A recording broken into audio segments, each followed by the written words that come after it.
पद रत्नाकर जी का पाठ, पद संख्या 551।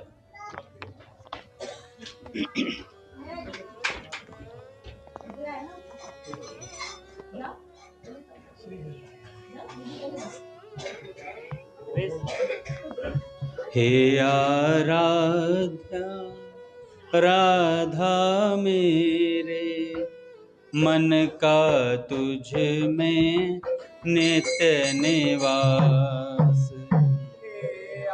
आराध्या राधा मेरे, मन का तुझ में तेरे ही दर्शन कारण मैं करता हूँ गोकुल में वास।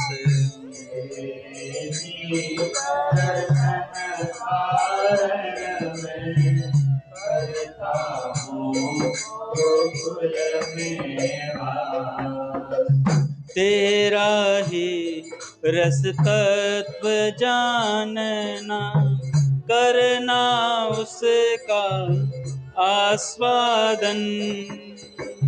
तेरा ही रस तत्व जानना, करना उसका आस्वादन। इसी हेतु दिन रात घूमता मैं करता वंशी वादन। इसी हेतु दिन रात घूमता मैं करता वंशी वादन। इसी हेतु स्नान को जाता बैठा रहता यमुना तीर। इसी हेतु स्नान को जाता बैठा रहता यमुना तीर। तेरी रूप माधुरी के दर्शन हित रहता चित्त अधीर। तेरी रूप माधुरी के दर्शन हित रहता अधीर। इस हेतु रहता कदम्ब तल करता तेरा ही नित ध्यान। कदम्ब तल करता तेरा सदा तरसता चातक की ज्यों रूप स्वाति का करने पान। सदा तरसता रूप स्वाति का तेरी रूप शील गुण माधुरी मधुर नेत लेती चित चोर। तेरी रूप शील गुण माधुरी मधुर नेत लेती चित चोर। प्रेम गान करता नित तेरा रहता उसमें सदा विभोर। प्रेम गान करता नित तेरा रहता उसमें सदा विभोर।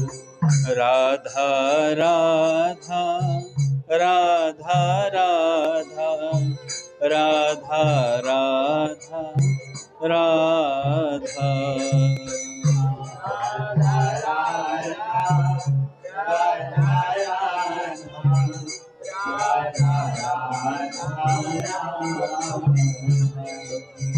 पद संख्या 552। हे वृषभानुराज नंदिनी हे, अतुल प्रेम रस सुधा निधान। हे वृषभानुराज अतुल प्रेम रस सुधा निधान। गाय चराता वन वन भटकूं, क्या समझूं मैं प्रेम विधान।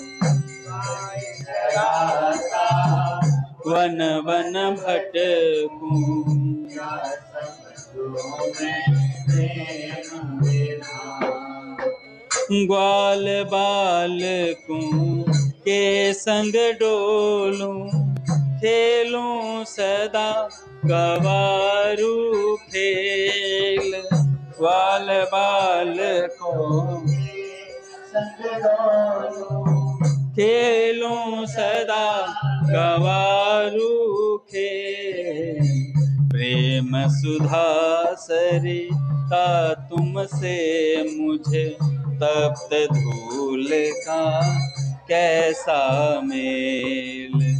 प्रेम सुधा सरिता तुमसे मुझे तप्त धूल का कैसा मेल। तुम स्वामिनी अनुरागिणी जब देती हो प्रेम भरे दर्शन।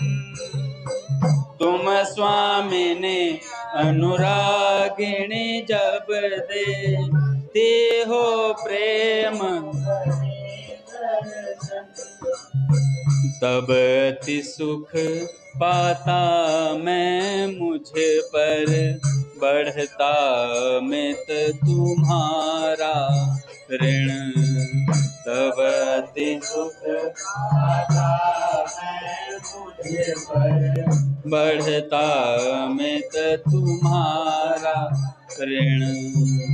कैसे ऋण का शोध करूं मैं, नित्य प्रेम धन का कंगाल। शोध करूं मैं, नित्य प्रेम धन का कंगाल। तुम ही दया कर प्रेम दान दे, मुझको करती रहो निहाल। तुम ही दया कर प्रेम दान दे, मुझको करती रहो निहाल। राधा राधा राधा राधा राधा राधा राधा राधा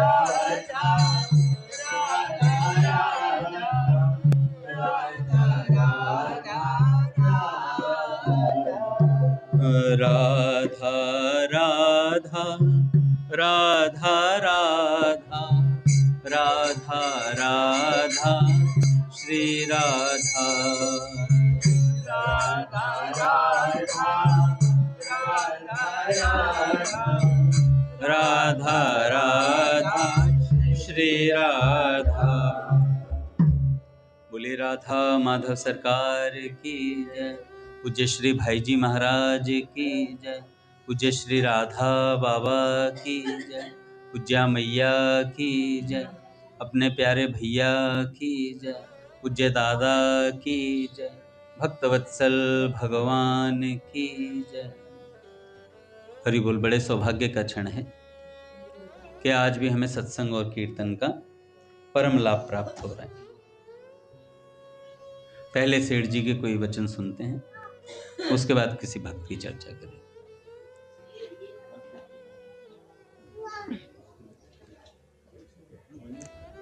सेठ जी कहते हैं, भगवत दर्शन की उत्कंठा। सेठ जी ने कहा कि बहुत से लोग कहा करते हैं कि यथाशक्ति चेष्टा करने पर भी भगवान हमें दर्शन नहीं देते। वे लोग भगवान को निष्ठुर, कठोर आदि शब्दों से संबोधित किया करते हैं।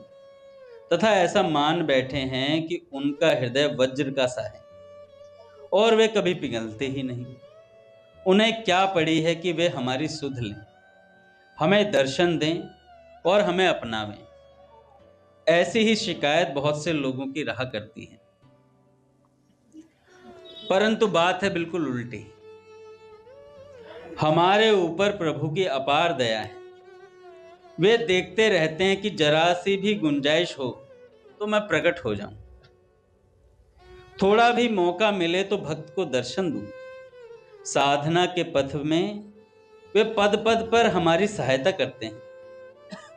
लोक में भी देखा जाता है कि जहां विशेष लगाव होता है, जिस पुरुष का हमारे प्रति विशेष आकर्षण होता है, उनके पास और सब काम छोड़कर भी हमें जाना पड़ता है।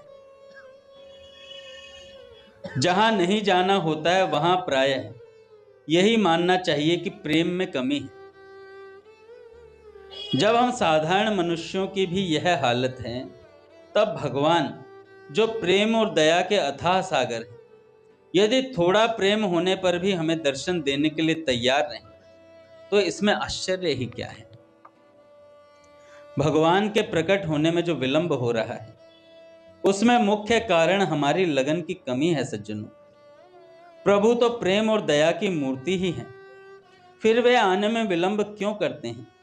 कारण स्पष्ट है, हम उनके दर्शन के लायक नहीं। हम में अभी श्रद्धा और प्रेम की बहुत कमी है। यदि हम उसके लायक होते तो भगवान स्वयं आकर हमें दर्शन देते, क्योंकि भगवान परम दयालु, परम सर्वज्ञ, सर्वव्यापी, सर्वशक्तिमान और सर्व अंतर्यामी है। किंतु हमारे अंदर उनके प्रति श्रद्धा और प्रेम की बहुत कमी है। अतः श्रद्धा और प्रेम की वृद्धि के लिए हमें उनके तत्व, रहस्य, गुण और प्रभाव को जानने की प्राण पर्यंत तक चेष्टा करनी चाहिए। भगवान में श्रद्धा और प्रेम हो जाने पर वे न मिलें, ऐसा कभी नहीं हो सकता। बाध्य होकर भगवान अपने श्रद्धालु भक्त की श्रद्धा को फलीभूत करते ही हैं। जब तक उनकी कृपा पर पूरा विश्वास नहीं होता, तब तक प्रभु का प्रसाद हमें कैसे प्राप्त हो सकता है? यदि हमारा यह विश्वास हो जाए कि भगवान के दर्शन होते हैं और अमुक व्यक्ति ने भगवान के दर्शन किए हैं, तो उसके साथ हमारा व्यवहार कैसा होगा, इसका भी हम लोग अनुमान नहीं कर सकते। फिर स्वयं भगवान के मिलने से जो दशा होती है, उसका तो अंदाजा लगाना ही असंभव है। अब हमें पता है हमारे पूज्य भैया को भगवान मिलते हैं, पूज्य भैया को भगवान मिले हुए हैं। हमारा व्यवहार पूज्य भैया के प्रति कैसा है? हम कितने ही क्रोध में क्यों ना हो, पूज्य भैया के सामने क्रोध प्रदर्शित नहीं कर सकते। करके देखो, प्रैक्टिकल है, करके देखो। कितने ही कामी क्यों ना हो, कितने ही लोभी क्यों ना हो, कैसे ही क्यों ना हो, पर पूज्य भैया के सामने जाते हमारा असली जो चेहरा वो सामने आ जाता है। और बनावटी रहोगे तो पूज्य भैया पकड़ भी लेंगे, तो व्यवहार बदल जाता है। रास लीला के समय भगवान के अंतर ध्यान हो जाने पर गोपियों की कैसी दशा हुई थी। एक क्षण के लिए भी उन्हें भगवान का वियोग असहनीय हो गया, अतः बाध्य होकर भगवान को प्रकट होना पड़ा। पूज्य भक्तमाली जी महाराज कहते हैं कि जैसी गोपियों की दशा थी वैसी अपनी दशा है। हमारा भी भगवान से बिछोह हो रखा है। करना क्या चाहिए? जैसे गोपांगनाओं ने जैसे ही रास के मध्य से प्रभु अप्रकट हुए, अंतर ध्यान हुए वहां से, तो गोपियों ने क्या किया? आपस में प्रभु की चर्चा करनी शुरू कर दी कि प्रभु ऐसे हैं, उनमें ऐसे ऐसे गुण हैं। अपनी अपनी बातें बताने लगी कि भगवान ऐसा भी करते हैं, ऐसा भी करते हैं। लीलाओं का गान करने लगी। बस यही साधन है भगवान को पाने का। भक्तमाली जी महाराज कहते हैं हम भगवान से बिछड़े हुए हैं, तो हमें करना क्या है? उनको अपने सामने प्रकट करने के लिए उनकी कथा का गान करना है, उनकी कथाओं को सुनना है, उनके नाम, रूप, गुण, लीला, धाम की चर्चा करनी है भी। इसी से भगवान बड़े लोभी हैं कथा के। आपने देखा होगा जगन्नाथ भगवान का श्री विग्रह द्रवीभूत विग्रह है। क्यों? क्योंकि वो कथा सुनने के लिए दौड़े हुए आए थे, आतुर, अपनी कथा सुनने के लिए। सब पता है उन्हें, फिर भी अपनी कथा सुनना चाहते हैं। ये भगवान का अपने ही चरित्र से कैसा प्रेम है भैया। भगवान बहुत लोभी हैं कथा के। प्रथम श्रोता ही भक्तमाल के भगवान हैं। भगवान इतने आतुर रहते हैं, तो अपने को गोपांगनाओं की तरह व्याकुल होकर भगवान के गुणों को गाना है, उसी से भगवान रीझ जाएंगे। दुर्वासा के 10,000 शिष्यों सहित भोजन के लिए असमय उपस्थित होने पर, उन्हें भोजन कराने का कोई उपाय न दिखने पर द्रौपदी व्याकुल होकर भगवान का स्मरण करने लगी और पुकारते ही भगवान इस प्रकार प्रकट हो गए मानो वहीं खड़े थे, मानो वहीं खड़े थे। रघुनाथ जी महाराज को प्रणाम। विश्वास होने से प्राय यही अवस्था सभी भक्तों की होती है। नरसिंह मेहता को दृढ़ विश्वास था कि उसकी लड़की का भात भरने के लिए हरि आएंगे ही, और वे मगन होकर गाने लगे, बाई आसी आसी आसी, हरि घणे भरोसो आसी। हरि के आने में उन्हें तनिक भी शंका नहीं थी, अतः भगवान को समय पर आना ही पड़ा। भगवान के दर्शनों में जो विलंब हो रहा है, उसका एकमात्र कारण दृढ़ श्रद्धा और विश्वास का अभाव ही है। चाहे जिस प्रकार निश्चय हो जाए, निश्चय हो जाने पर भगवान न आवे, ऐसा हो ही नहीं सकता। वे अपने भक्तों को निराश नहीं करते, यही उनकी बानक है भैया। यह दूसरी बात है कि बीच बीच में हमारे मार्ग में ऐसे विघ्न आ खड़े हों जिनके कारण हमारा मन विचलित सा हो जाए, परंतु यदि साधक उस समय संभल कर प्रभु को दृढ़ता पूर्वक पकड़े रहे और विघ्नों से प्रहलाद की भांति न घबराए, तो उसका काम अवश्य ही बन जाता है। प्रभु तो हमारी श्रद्धा को पक्की करने के लिए ही कभी निष्ठुर और कभी कोमल व्यवहार और व्यवस्था किया करते हैं। वास्तविक श्रद्धा इतनी बलवती होती है कि भगवान को बाध्य होकर उस श्रद्धा को फलीभूत करने के लिए प्रकट होना पड़ता है। पारस यदि पारस है और लोहा यदि लोहा है, तो स्पर्श होने पर सोना होगा ही, सोना हो ही जाएगा। पारस यदि पारस है और लोहा यदि लोहा है। सबसे बड़ी विडंबना है कि हम गाते तो हैं, कौन सा वो मंत्र गाते हैं, पाप हम पाप कर्मा हम, पापात्मा पाप संभव, कि हे नाथ मैं पापी हूं। भगवान से तो कहते हैं, पर कोई दूसरा आकर के कह दे तू पापी है, भाई मैं पापी कहां से, 16 माला करता हूं, पापी हूं तो एक पाप और ले तेरे मुंह पर तो पड़ा।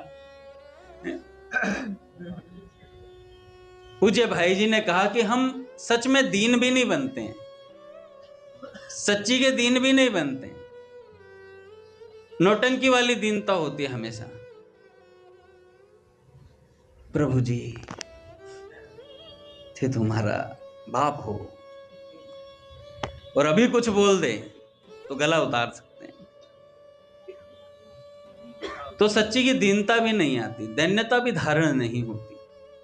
चलो कम से कम भक्तों के सामने तो दैन्यता हो, भक्तों के सामने यहीं से अभ्यास किया जाए, भक्तों के सामने से ही अभ्यास किया जाए कि हम दैन्य बनने का प्रयास करें। भक्तों से तो दैन्यता दिखाई जा सकती है, फिर धीरे धीरे उस व्यवहार को हम संसार में उतार सकते हैं, पर पहले अभ्यास करना पड़ता है। पारस यदि पारस है और लोहा यदि लोहा है, तो स्पर्श होने पर सोना होगा ही। उसी प्रकार श्रद्धावान को भगवान की प्राप्ति होती है। श्रद्धालु भक्त की कमी की पूर्ति करके भगवान उसके कार्य को सिद्ध कर देते हैं। श्रद्धा होने पर सारी कमी की पूर्ति भगवान की कृपा से अपने आप हो जाती है। हम लोगों में श्रद्धा प्रेम की कमी मालूम होती है, इसलिए भगवान प्रकट नहीं होते। अन्यथा उनके दयालु और प्रेमपूर्ण स्वभाव को देखते हुए तो वे दर्शन दिए बिना रह सकें, ऐसा हो ही नहीं सकता। रावण के द्वारा सीता जी के हरे जाने पर उसके लिए श्री राम जी ऐसे व्याकुल होते हैं जैसे कोई कामी पुरुष अपनी प्रेयसी के लिए आतुर होता है। इसका कारण क्या था? कारण यही था कि सीता जी एक क्षण के लिए भी श्री राम के बिना नहीं रह सकती थी। भगवान कहते हैं, जो मुझको जैसे भजते हैं उनको मैं भी वैसे ही भजता हूं। ये यथा माम प्रपद्यन्ते तांस तथैव भजाम्यहम्। भगवान तो प्रकट होने को तैयार हैं सज्जन। वे मानो चाहते हैं कि लोग मुझसे प्रेम करें और मैं प्रकट हो जाऊं। सीता जी का जैसा उत्कट प्रेम भगवान रामचंद्र जी में था, वैसा ही प्रेम यदि हम लोगों का प्रभु में हो जाए तो प्रभु हमारे लिए भी तैयार हैं। जो हरि के लिए लालायित है, उसके लिए हरि भी वैसे ही लालायित है। प्रभु में श्रद्धा प्रेम बढ़े, उनका चिंतन बना रहे, एक पल के लिए भी उनका विस्मरण न हो। कह हनुमंत विपत्ति प्रभु सोई, जप तप सुमिरन भजन न हो। ऐसा ही लक्ष्य हमारा सदा बना रहे कि हम एक पल के लिए भी भगवान को विस्मृत ना करें। कुछ नहीं होता तो राधा राधा राधा राधा राम राम राम राम नाम रखो जीभ पर, लगे रहेंगे, भगवान का स्मरण होगा ही। पूज्य मलुकपीठ सरकार एक बार एक बैंक में गए और वहां पर जो कैशियर था, महाराज जी ने देखा वो भगवत गीता के श्लोक की आवृत्ति कर रहा है, बार निरंतर भगवत गीता के श्लोक चल रहे हैं, नोट भी गिन रहा है और भगवत गीता के श्लोक से याद है। महाराज जी बैठ के थोड़ा समय लग रहा था तो 1-1.5-2 घंटा बैठे रहे होंगे और देखते जा रहे थे। वो नोट भी गिन रहा है और भगवत गीता के श्लोक भी बोले जा रहा है। तो जब समाप्त हुआ महाराज जी से बातचीत, तो महाराज जी ने पूछा कि पहले ये बताओ, आपको गीता जी कंठस्थ है क्या? कह रहे हाँ जी महाराज जी, उल्टी सीधी दोनों तरफ से। देखो कई लोग कहते हैं कि गीता जी याद कर ली तो क्या हो गया? अरे बहुत बड़ा काम हो गया। भगवान के मुख की वाणी हमें कंठस्थ है, हमारे कंठ पर है। क्या विलक्षण बात है। आसान नहीं है ये काम भी, पर संत जन कहते हैं उस पूरे कंठस्थ का एक श्लोक भी जीवन में धारण हो गया, वो उससे भी बड़ा काम हो गया। एक श्लोक भी, और एक श्लोक के बाद भी छोड़ो, एक अर्धावली अगर धारण हो गई तो काम हो गया। तो उन्होंने कहा कि महाराज जी ऐसे ऐसे याद है। मैं तो महाराज जी ने कहा कि ये कैसे याद हुई? कह रहे महाराज जी हम पूज्य श्रद्धेय श्री स्वामी राम सुखदास जी महाराज जी के अनुगत्य में। ऐसी बात बोली। उन्होंने कहा फिर तो गीता जी होनी थी कंठस्थ भैया। तो पूज्य मलुकपीठ सरकार कह रहे थे कि जब गीता जी कंठस्थ हो सकती है तो क्या हम राधा राधा भी नहीं कर सकते, राम राम भी नहीं कर सकते पूरे दिन भर? कितने भक्तों के लिए तो बहुत आसान हो गया है। आप अगर किसी रघुनाथ जी के एक भाई आए थे, चाचा के लड़के, मामा के लड़के, जैसे अंदर घुसे, पहले नीचे कीर्तन होता था और उसमें भबका होता था, ताबड़तोड़ भगवती भैया वो झाल लिए रहते थे और यूं ही हिलती थी। उनके हाथ को अगर कोई छू दे तो वो मिल जाएगी, इतनी स्पीड से चलती थी। तो पूरा ताबड़तोड़ कीर्तन होता था, पसीनों में लथपथ। वो आया, उससे भबका सहन नहीं होकर उल्टी आ रही, अब बिन्नू कहाँ ले आया? वो तो भगली महाराज वापस हैं, चक्कर खा के गिर गया। बताओ, इतना आसान नहीं है जितना हम समझते हैं ना कि अरे 16 माला ही तो करनी है। बिना भैया के संकल्प के 16 माला नहीं हो सकती। पूज्य भैया ने संकल्प किया हुआ कि ये बच्चे भगवान से मिलें, तो सत्संग बोला जा रहा है, तो सत्संग सुना जा रहा है और माला हो रही है, कीर्तन हो रहा है। नहीं तो कोई नहीं कर सकता महाराज, नित्य तो कोई नहीं कर सकता यहाँ। तो ये संतों की भजन का प्रभाव है, संतों के भजन। तो हमें क्या करना है? नित्य स्मरण करना है। प्रयास करो भगवान के स्मरण का, कि लगातार बने, निरंतरता है भगवान के नाम। जब भी खाली हूं, अरे मोबाइल भी चला रहे तो राधा राधा राधा राधा राधा राधा राधा, क्या दिक्कत है? जब भी याद आए तभी शुरू हो जाओ। जबान खाली होते ही राम आ जाए, काम हो जाएगा। इतना अभ्यास करना है। कोई ना करता हो तो उसे याद दिला, भाई नाम जब ले, खाली तो खड़ा है। या तो तुमसे बात करना छोड़ देगा थोड़े दिनों में, या तुमसे बहुत कम बात करेगा। पट खोलेंगे महाराज। श्री राम जय राम, जय जय राम।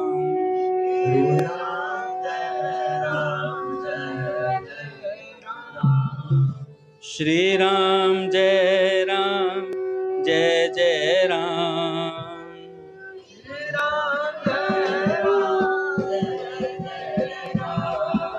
श्री राम जय राम, जय जय राम। जय जय राम, जय जय श्यामा, जय जय श्याम। जय जय श्यामा, जय जय श्याम। जय जय श्री वृंदावन धाम। जय जय श्री वृंदावन धाम। जय बरसाना, जय नंदगांव। जय बरसाना, जय नंदगांव। पावन राधे तेरो नाम। पावन राधे तेरो नाम। बोली राधा माधव सरकार की जय, जगन्नाथ भगवान की जय।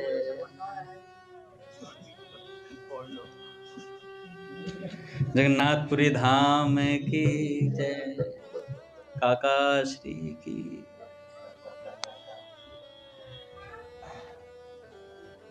तो श्रद्धा और विश्वास की बहुत आवश्यकता है। एक नंदगांव में संत हुए, वो नित्य एक पहाड़ी के पीछे जाते थे रोज। चेला रोज देखता उसे। चेला देखता गुरुजी जब भी आते हैं आंखें लाल मिलती हैं, चक्कर क्या है? चेले भी साधारण नहीं होते, आजकल चेले गुरु ही होते हैं।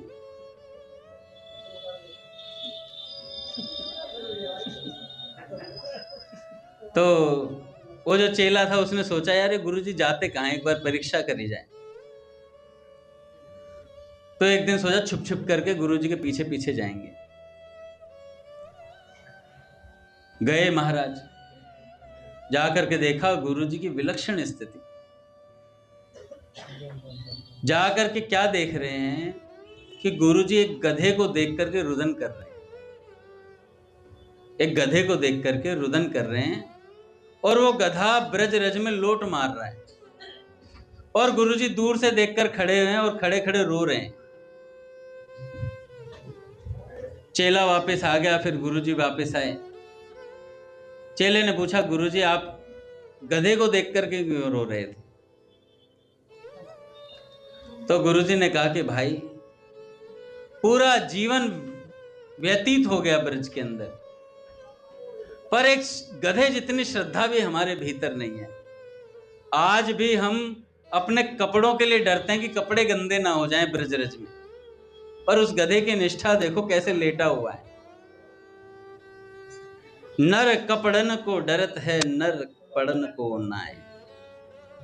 नर कपड़ों के लिए डरता है पर नरक पड़ने में नहीं डरता है। तो ऐसा श्रद्धा विश्वास उत्पन्न हो जाए तो काम हो जाए। विश्वास कहां से आएगा? पूज्य बाबा कहते हैं, विश्वासी साधकों के साथ रहो, विश्वास आ जाएगा। विश्वासी भक्तों के साथ रहो, विश्वास आ जाएगा। प्रभु से हमारा श्रद्धा प्रेम बढ़े निरंतर। उसका चिंतन बना रहे, एक पल के लिए भी प्रभु का विस्मरण ना हो।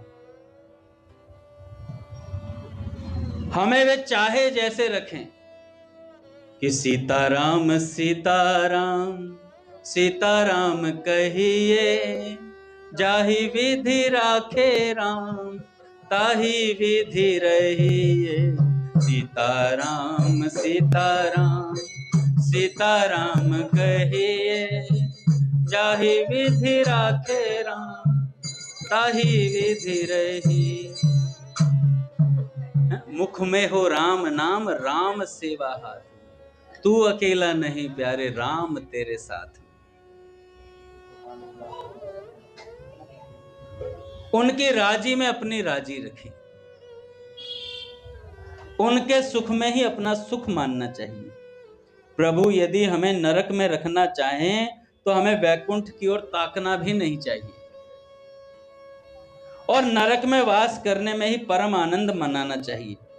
सब प्रकार से प्रभु की शरण हो जाने पर फिर उनसे इच्छा या याचना करना नहीं बन सकता। जब हम प्रभु और हम प्रभु के हो गए, जब प्रभु हमारे और हम प्रभु के हो गए, तो फिर बाकी क्या रहा। हम तो प्रभु के बालक हैं भैया। मां बालक के दोषों पर ध्यान नहीं देती, उसके हृदय में बालक के लिए अपार प्यार रहता है। प्रभु यदि हमारे दोषों का ख्याल करे तो हमारा पता ही नहीं लगेगा नाथ। हमारा पता लगेगा अगर दोष देखें भगवान। भगवान देखेंगे भाई ये तो 10 बजे उठता है, शास्त्रों के हिसाब से तो ये मेरे सामने आने लायक नहीं है, फिर भी आ जाते हैं ना मुंह उठा करके, आ जाते हैं उठा। प्रभु हरि मैं जैसो तैसो तेरो, आ जाते हैं उठा करके। प्रभु हमारे दोषों का ख्याल नहीं रखते, देखते ही नहीं हमारे दोषों की तरफ। हम सत्संग का समय कहाँ व्यर्थ कर आते हैं ये भी नहीं देखते, फिर भी स्वीकार करने के लिए तैयार बैठे। कीर्तन करके चले गए, फिर आधे घंटे बाद सत्संग में आ रहे हैं। भगवान नहीं देखते, नहीं तो भगवान अगर देख रहे होते तो गेट से ही लात मार देते। नकारे नालायक, पर फिर भी हम कहते हैं नाथ चोखो बुरो कुटिल और कामी, जैसो भी हूँ थारो नाथ मैं थारो जी थारो, भाई जी मैं थारो जी थारो। बुरो बुरो मैं बहुत बुरो हूँ, आखिर टाबर थारो जी। बुरो बुरो मैं बहुत आखिर टाबर थारो जी। बुरो कहा कर मैं रह जासूं मारा राम, बुरो कहा कर मैं रह जासूं नाम बिगड़ से थारो, नाथ मैं थारो जी थारो, भाई जी मैं थारो जी थारो।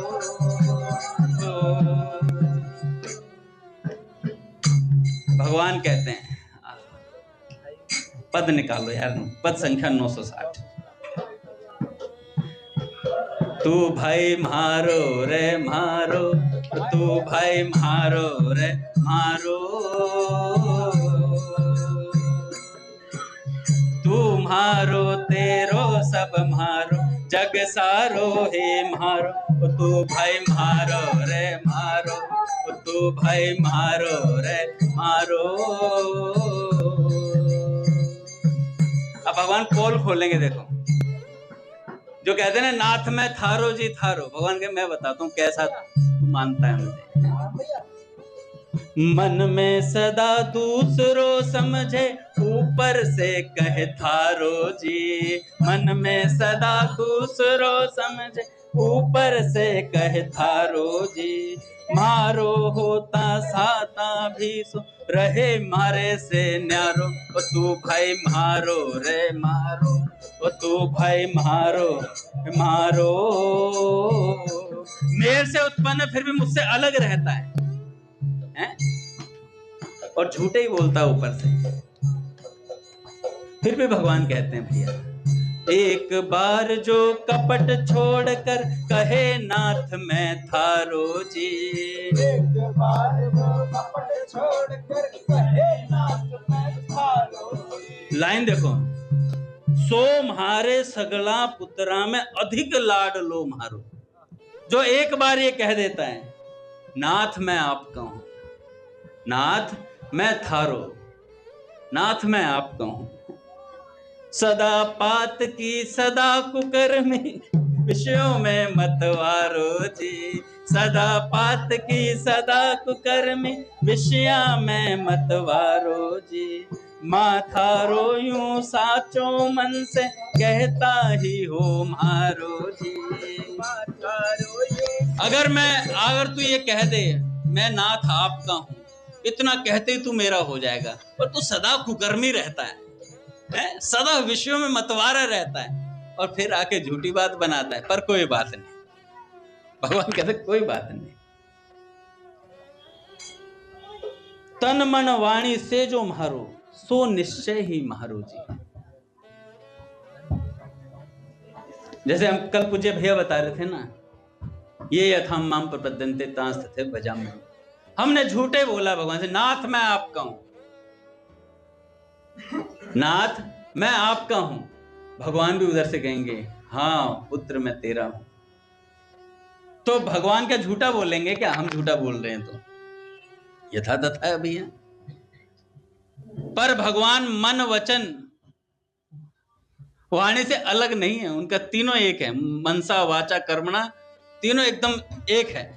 हमारा मन अलग है, वचन कुछ और कहते हैं, करते हम कुछ और हैं, तीनों ही अलग हैं। और फिर कहते हैं नाथ मैं थारो जी थारो, चोखो बुरो कुटिल और कामी, जैसो भी हूं थारो, नाथ मैं थारो। तो इस लाइन की आड़ नहीं लेनी है कि सदा इस लाइन की आड़ लेते रहे। बचपन से बुढ़ापा हो गया भक्ति करते करते, नाथ मैं थारो जी, चोखो थप्पड़ मारे हुए, सदा बुरा ही रहेगा क्या? नालायक, संतों का संग करके कोई बुरा रह नहीं सकता। परिवर्तन निश्चित ही आएगा उसके अंदर, अगर वो संतों का संग कर रहा है तो सेठ जी कहते हैं भैया, हम लोग भगवान को प्रकट होने में बाधा दे रहे हैं। भगवान तो प्रकट होना चाहते हैं, हम लोग बाधा बन रहे हैं। देखने में तो ऐसी बात नहीं मालूम होती, ऊपर से हम उनके दर्शन के लिए लालायित से दिखते हैं, परंतु भीतर से उन्हें पाने की लालसा कहाँ है। मुख में हम भले ही ना कहें कि अभी ठहरो, परंतु हमारी क्रिया यही सिद्ध कर रही है कि हम भगवान को नहीं चाह रहे। हमारी क्रियाएं यही सिद्ध कर रही। एक एग्जाम्पल देता हूं। क्या था? महादेव जी, कल राधिका ने फोन किया, मैं ऑफिस से आया था, पिताजी मैं उदास हूं। बेटा क्या हो गया? ऐसे ऐसे बात हो गई। अच्छा। मैं कहा मुझे परेशान मत क्या करो, मेरा दिमाग आउट हो जाता है। फोन काट दिया।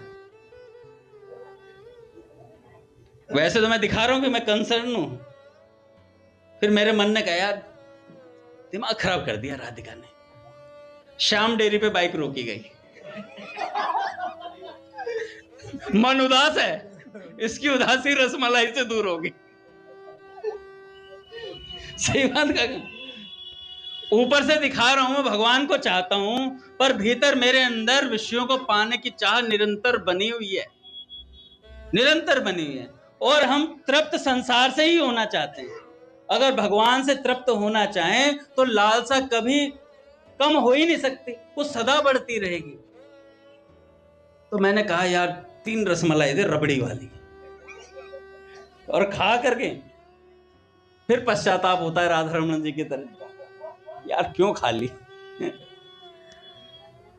हमारे मंदिर में ऐसे ऐसे भक्त हैं भैया, जो बाहर किसी कारण से कुछ खा लेते हैं ना, तो मैंने उन्हें देखा वमन करते हुए। कुछ दृश्य देख लेते हैं बाहर का, तो मैंने देखा लाल मिर्च डाल के रोते हुए। ममटी पे देखा मैंने अपने मंदिर की।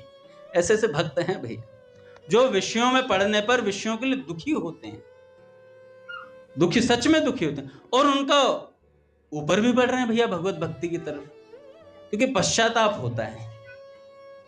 हमें पश्चाताप ही नहीं, 3 महीने मंदिर नहीं आए, कोई बात नहीं, एंजॉयिंग लाइफ। 6 महीने में एक बार सत्संग सुन लिया, भगवान हम आपको बहुत चाहते हैं। भगवान कहते हैं नालायक, झूठ मत बोल, झूठ मत बोल। तो सेठ जी ने कहा कि भैया मुख से हम भले ही कहते हैं कि नाथ मैं आपको चाहता हूं, पर भीतर विषयों की चाह निरंतर बनी हुई है। जब हम ही उनका वियोग सहन करने के लिए तैयार बैठे हैं तो प्रभु क्या मतलब पागल हैं क्या आएंगे?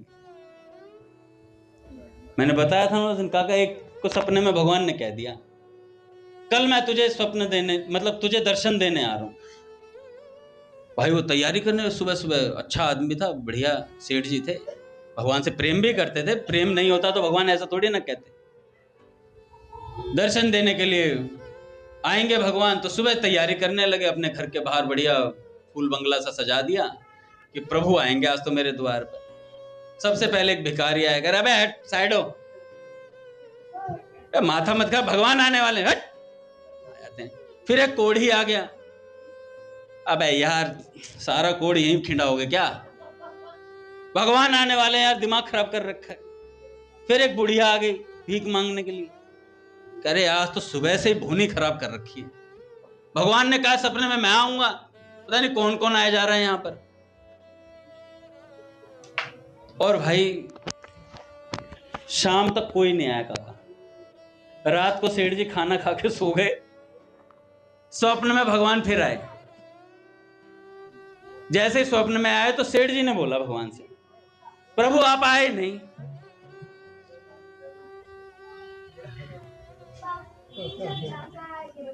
जो पहले आया था ना वो मैं ही था, जो दूसरा बंदा कोढ़ी आया था वो भी मैं ही था, वो बुढ़िया थी वो भी मैं ही था। कह रहे प्रभु ये तो आप रूप बदल के आए थे। कह रहे मैंने मां कसम खाई है कि तुझे इसी रूप में दर्शन दूंगा। मैंने ये कहा था दर्शन देने आऊंगा, किस रूप में आऊंगा ये नहीं बताया था तुझे। तो भगवान ने कहा कि जब तक हर प्राणी मात्र में भगवत दर्शन ना हो जाए तब तक भक्ति को मजबूत मत मान लेना। पूज्य मलुकपीर सरकार कह रहे थे प्रथम दर्शन होता है जो स्वप्न का दर्शन होता है,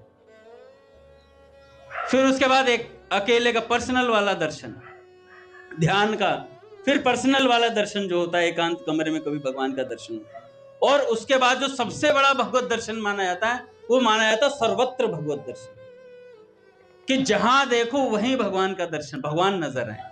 कि ये देखो श्याम, ये देखो श्याम, यही तो है मेरे जीवन प्राण। ये देखो श्याम, ये देखो श्याम, यही तो है मेरे जीवन प्राण।